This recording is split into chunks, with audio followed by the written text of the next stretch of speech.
lehen ez genekigun eta emoten ebien lelokeri bat eta oin badakigu zelan lagundu jendeari eta zelan hobetu mundua. Ikasi dugu zelan mundueko sozial bat horrela aldogu zeratu mundua hobetzen. Nik ikasi dut zelan hobetu mundua egunero.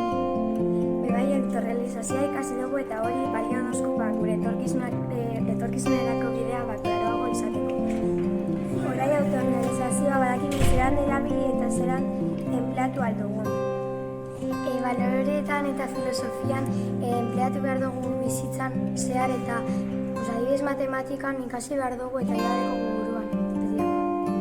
Eta orain badakigu zelan mundu hobe bat egin.